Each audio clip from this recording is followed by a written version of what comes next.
Hello my dear student. तो आपने पिछली वीडियो में देखा कि मैंने आपको बताया कि छंद क्या है, कितने प्रकार के होते हैं, इनका प्रयोग किस तरह से होता है और इनको जो मात्राओं का प्रयोग हम जो करते हैं छंद में वो हम किस तरह से करते हैं। ठीक है, तो आपको उसके बाद मैंने बताया छंद कितने प्रकार के होते हैं और दोहा, चौपाई आदि की परिभाषा उदाहरण सहित समझाई। आइए आगे चलते हैं, देखते हैं सोरठा। ठीक है, तो इसमें परिभाषा में लिखा हुआ है कि 13 सम विषमेश दोहा उल्टा सोरठा, अर्थात दोहा का ठीक उल्टा होता है। ठीक है, तो यहां पर देखते हैं ये अर्ध सम मात्रिक छंद है जिसके प्रथम और तृतीय चरण सम होते हैं, उनमें 11 मात्राएं होती हैं और अंत में गुरु और लघु वर्ण होते हैं। द्वितीय चतुर्थ चरण में 13 मात्राएं होती हैं, कहीं कहीं तुक भी मिलता है। यह दोहा का बिल्कुल उल्टा होता है। ठीक, उसमें इसके बाद फिर देखते हैं इसका एक उदाहरण। ये देखिए क्या है। सुनत सुमंगल बैन मन प्रमोद तन पुलक भर, सरद सरोरुह नैन तुलसी भरे स्नेह जल। तो आपने देखा यहाँ पे क्या है कि प्रथम चरण में 11 मात्राएं, उसमें 13 थी। द्वितीय चरण में यहाँ पर 11 थी, यहाँ पर 13 हैं। तो ठीक ये दोहा का उल्टा होता है। 11-13, 11-13, उसमें 13-11, 13-11 होती है। ठीक है, तो बहुत ध्यान रखिएगा, इसकी परिभाषा बहुत अच्छे से याद रखिएगा। चलिए अब आगे चलते हैं। अब आपको समझाते हैं रोला कि रोला क्या है। रोला जो कि सम मात्रिक छंद है, इसमें 4 चरण होते हैं। प्रत्येक चरण में 11-13 मात्राओं की यति पर कुल 24 मात्राएं होती हैं। अंत में 2 गुरु वर्ण के छंद के कारण सौंदर्य बढ़ जाता है। आइए देखते हैं उदाहरण। ये देखिए, कबहू सुधार अपार बेग नीचे को धावे। तो देखिए 11 + 13 अर्थात 24 मात्राएं हैं।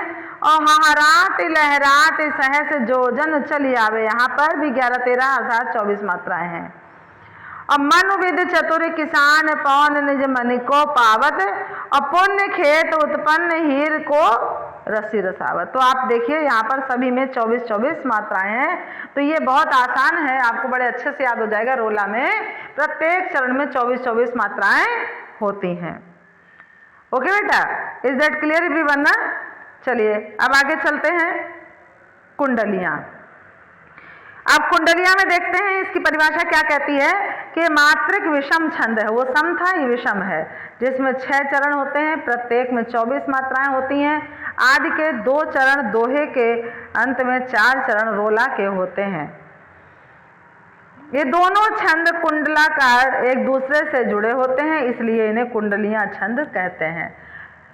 ठीक है, जैसे जहां कहने मतलब जहां से एक पंक्ति समाप्त हो रही है दूसरी उसी से तुरंत जुड़ जाती है, तभी इसीलिए उसको कुंडलियां कहा जाता है।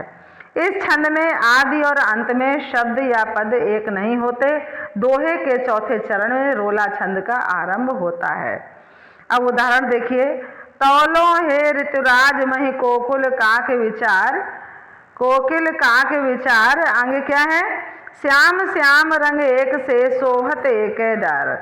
सोहत एक डार, देखा आपने कि यहाँ से खत्म हुआ और लेकिन छूटा नहीं, फिर से वहीं से शुरू हो गया।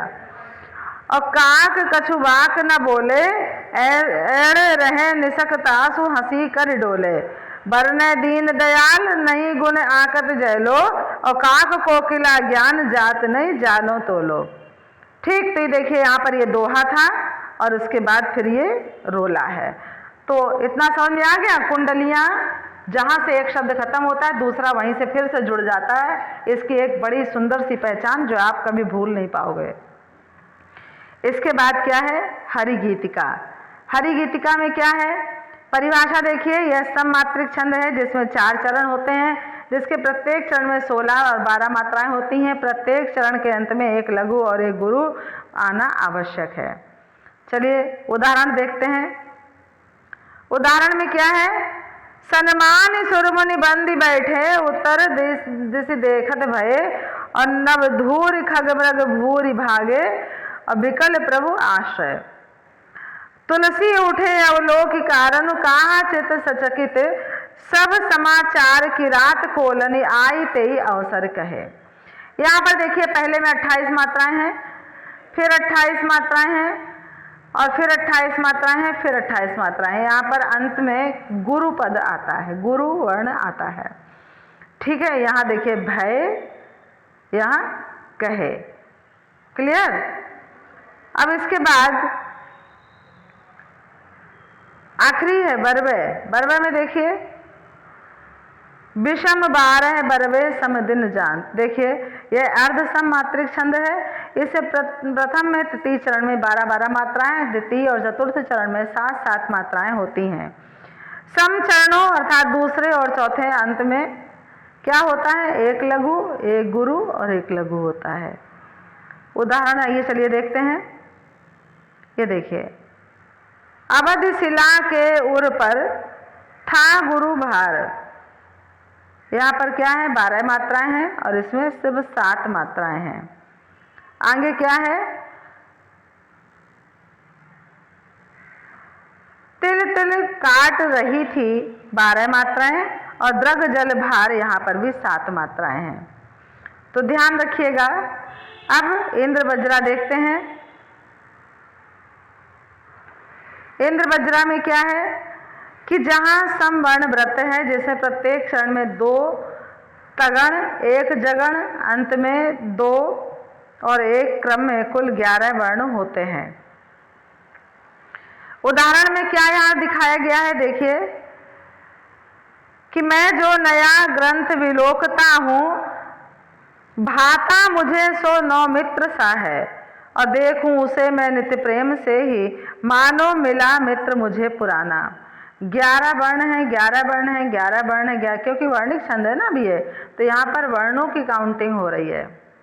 ठीक है, तो उक्त पद में प्रत्येक चरण में 2 तगण, 1 जगण और अंत में गुरुकुल मिलाकर 11 वर्ण हैं, अतः ये इंद्र वज्रा छंद है।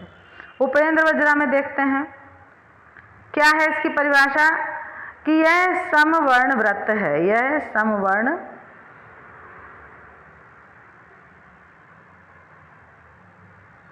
व्रत मतलब समझते हो, व्रत माने होता है घेरा या गोला, जिसमें प्रत्येक चरण में जगण, तगण और अंत में 2 गुरु के कुल 11 वर्ण होते हैं।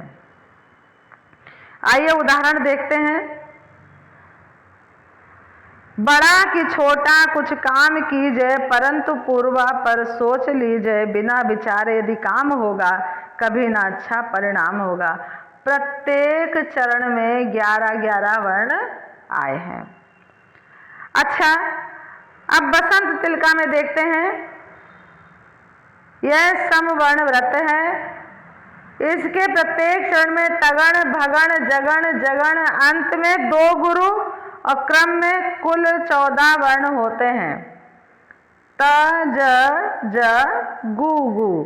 तो देखिए दीर्घ दीर्घ लघु, दीर्घ दीर्घ लघु, लघु दीर्घ लघु और दोनों दीर्घ हैं। उदाहरण आइए देखते हैं। ये देखिए क्या कहा यहाँ पर, कि थे देखते परम वृद्ध नितांत रोगी था, या थी नवागत बधु ग्रह में दिखाती, कोई न और इनको तजके कहीं था, सुने सुने सभी सदन गोकुल के हुए थे। ये 14-14 वर्ण, प्रत्येक चरण में 14-14 वर्ण आए हैं।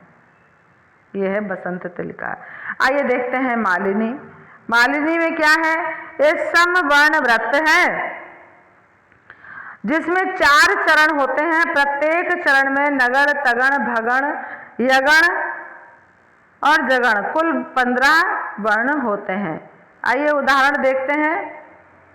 सुफलक सुत ऐसा ग्राम में देख आया, यक जन मथुरा से ही बड़ा बुद्धिशाली, समधिक चित्त चिंता गोपई में समाई, सब पुर उर शंका से लगा व्यग्र रोने। देखिए 15-15 वर्ण प्रत्येक चरण में है, ठीक है। उक्त पद में 4 चरण है, प्रत्येक चरण में नगण, नगण, नगण, मगण, यगण, रगण, कुल 15 वर्ण है। अतः यह मालिनी छंद है। अब एक बहुत इंपॉर्टेंट है सवैया, ये परीक्षाओं में ज्यादातर आता है। देखिए सवैया, दोहा, सोरठा, चौपाई, ठीक, बस ये 4 परिभाषाएं बहुत अच्छे से रट लीजिएगा, इन्हीं में से आपका एग्जाम हो जाएगा। तो सवैया देखिए 22 से 26 वर्ण के चरण वाले छंद को सवैया कहते हैं। और आगे क्या कहा कि मतंग बंद और सुनहरी सवैया छंद के ही उदाहरण है। देखिए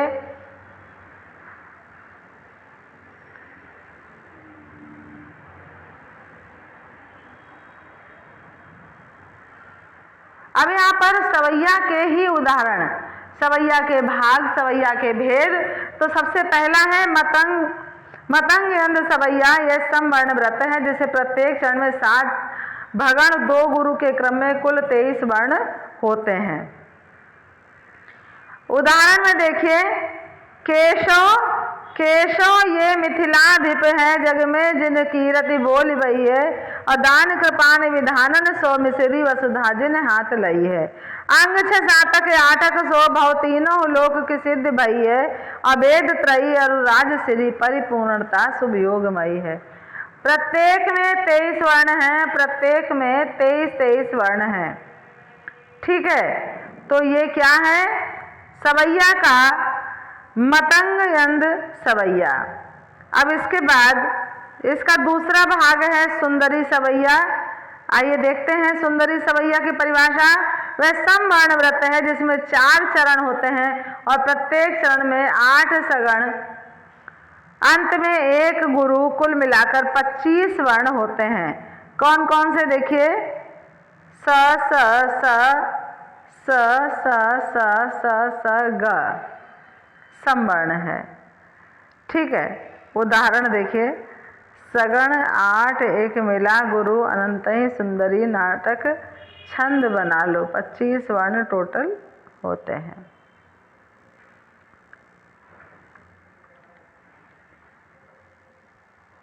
अब देखते हैं यहाँ पर सुमुखी सवैया। इसमें 4 चरण होते हैं, प्रत्येक चरण में 23 वर्ण होते हैं, 7 जगण और अंत में लघु और 1 गुरु होते हैं। इसे मल्लिका छंद भी कहा जाता है। उदाहरण भी लिखा हुआ है कि जो लोग लगे सिए राम ही साथ चले, बन माही फिरेन चहे, हमें प्रभु आयसु देव चले, रवरे संग यो बारी जोरी कहे। और चलु कछु दूर नमे पग दूर, भले जन्म अनेक रहे, और सिया सुमुखी हरि फेर तिने, बहु भालिने में समुझाई रहे। तो आपने देख लिया सुमुखी सवैया और इसका उदाहरण। अब हम आगे चलते हैं मुक्तक छंद में। मुक्तक छंद क्या है कि कवित्व भरहरि से 4 चरण होते हैं, इसमें 31 वर्ण होते हैं, 16 और 15 वर्णों पर यति होती है, अंतिम वर्ण गुरु होता है। वर्णिक छंद, मात्रिक छंद और एक मुक्तक छंद भी है। देखिए इसमें भी हाट बाट कोट ओट अट्टन अमार पौरी खोरी खोरी दौरी दौरी दीन अति लागी अति आगी है, आरत पुकारत समारत न को काहो, व्याकुल जहां सो तहां चली भागी है। 25 वर्णों से ऊपर वाले छंद दंड की भांति लंबे होते हैं, इसलिए दंडक छंद कहलाते हैं। घनाक्षरी कवित्व और दंडक छंद ही हैं। घनाक्षरी में 31 वर्ण होते हैं और 16 वर्णों पर यति होती है। पंक्ति के अंत में गुरुवर्ण होता है, इतना ध्यान रखिएगा कि पंक्ति के अंत में गुरुवर्ण होता है। तो आज आपको मैंने छंद विवेचन पढ़ाया और मुझे लगता है कि आप इस वीडियो को जब देखेंगे तो आपको बहुत अच्छे से समझ में आ जाएगा। इसको देखिएगा जरूर, समझने का प्रयास करिएगा, आपके लिए परीक्षाओं के लिए बहुत उपयोगी है।